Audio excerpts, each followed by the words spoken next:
I have 4 dogs who can't swim. Do not throw them into the swimming pool because you will put them into shock. I've had friends with horses that have fallen into pools. They're really hard to get out of pools. You're having a picnic, the corn cobs are going in the waste bin, the dogs are taking the corn cobs. Those are like one of the best quirks in the world. Something as simple as water can be toxic.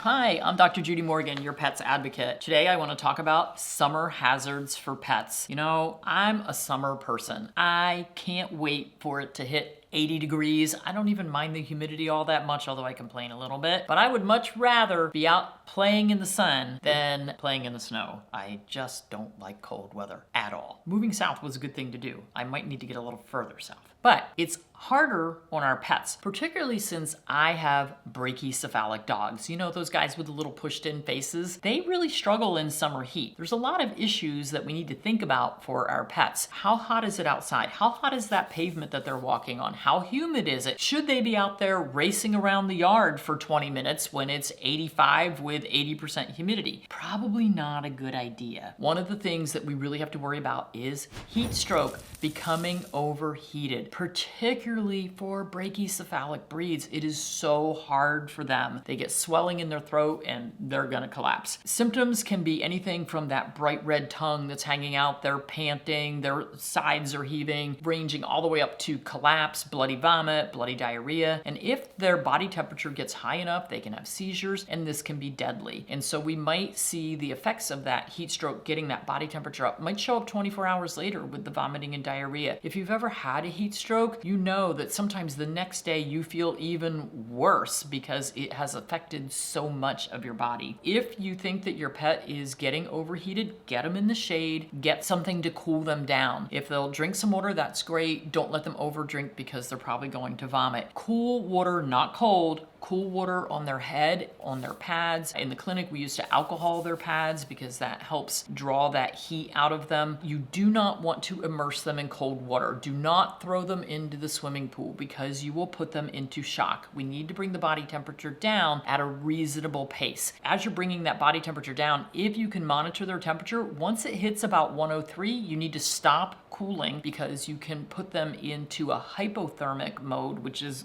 going to be just as bad. Water hazards. Don't assume that your pets are going to be great swimmers. I have 4 dogs who can't swim. Most of my dogs have never been able to swim. I remember trying to teach my Doberman how to swim. He was the worst. Actually, all of my Dobermans were the worst swimmers in the world. They literally would just sink. They tried to walk on water instead. It just didn't work. If you take your dog to the beach, be very, very careful if they're going into the ocean. Remember, riptides can carry your dogs away just like they can carry you away. And don't assume that they're a strong enough swimmer to get themselves back in. If you go to the beach, be careful that they're not drinking a lot of salt water. So toxic, so bad. And that they're not eating a lot of sand. Going to cause all kinds of problems. If you're going to ponds and lakes where you're walking your dogs, going to parks, if you have a pond or lake on your property, be very, very careful when the algae starts to come because toxic algae blooms kill pets every single year. If you have a backyard pool, make sure that your pet knows how to get in and out safely. They will drown because they can't swim forever if they can't find a way out. We have a swim spa. I wanted a pool, but I am too scared to put an in-ground pool in because we have way too many animals. I've had friends with horses that have fallen into pools. They're really hard to get out of pools. It doesn't work very well. If I were to put a pool in, I would do one that had a gentle sloping entry at both ends so that the animal could swim to one end or the other and walk out. I'm just very, very nervous about pools with animals, so make sure you have really good fencing. We had a diabetic dog. His story is in From Needles to Natural. We could tell what his blood sugar was by what his eyesight was. He could see pretty well when his blood sugar was well managed. If his blood sugar got high, his corneas and his lenses and his eyes would get cloudy and then he couldn't see. And so we'd let him outside, and if his blood sugar was high, he would walk straight into the pool every time. So it's a good way to know, but it also meant really keeping an eye on him because he couldn't find the pool. If you are taking your dog out on a boat, a life vest for them is just as important as it is for you. Make sure it Fits really well if you're taking them boating, kayaking, paddleboarding, all that kind of stuff. Standing water. Standing water can be a huge problem for our pets. Algae blooms there. They create breeding grounds for mosquitoes. Leptospirosis loves to be growing in stagnant water. So one of my clients, their dog developed leptospirosis from a training facility that had a big wooded area with trails, stagnant water, and that's where the dog drank from a puddle and got leptospirosis. And I also don't recommend letting your dogs drink from shared water bowls. So if you're going to a dog park, if you're taking your dog shopping with you downtown, you're walking the streets, a lot of stores will put water bowls out. Really nice of them to do, but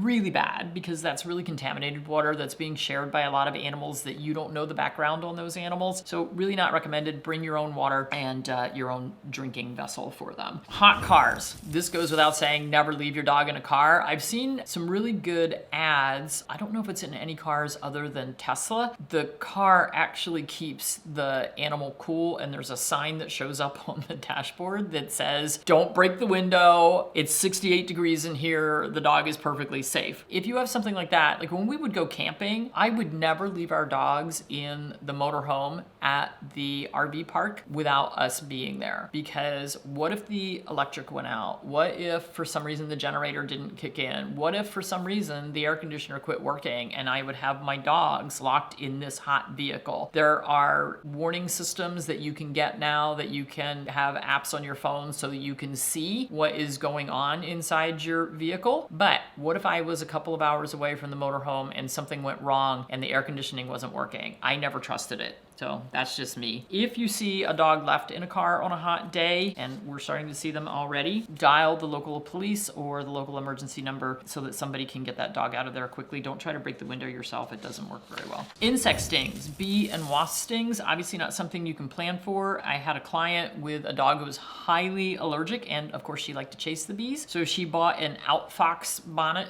for her. Looks like a beekeeper's mask that the dog wears, but it's a way to keep her from being able to snap at the bees. Facial swelling from bee stings can also turn into breathing problems. If they're really allergic, they'll break out in hives. They may have breathing issues and could be a true emergency. Plan ahead if you have a dog that you know is allergic. Hot asphalt, hot concrete. Feel the pavement before you walk out on it. If you wouldn't be comfortable walking in your bare feet on it, don't take your dog on that hot pavement. Same for cats if you have cats that go outside. Shorten your walk. On the hot days, go very early in the morning, go in the evening, make it as quick in and out as possible during the heat of the day. And particularly with those brachycephalic dogs, we've got to be really, really, really careful. Summer foods. One of the things that we would see every single year without fail, corn cob obstruction. You're having a picnic, the corn cobs are going in the waste bin, the dogs are taking the corn cobs, and those are like one of the best corks in the world. Had to remove those every single year. Peach pits, that's another biggie. Used barbecue skewers. I had a client with a Cocker Spaniel that developed a sore up on her back, and she thought it was where the house sitter had given the Adequan injection, and she said, well, I'm not going to do Adequan anymore because the dog got this huge abscess from it. Well, come to find out, the dog had gotten in the trash at a work party where the sandwiches came with wooden toothpicks in them, and the dog ate the wooden toothpick. And the wooden toothpick migrated through the stomach wall and out the top of the dog's back. So this big oozing sore was where the toothpick was trying to work its way out, and one day this 6-inch long toothpick came out through the sore.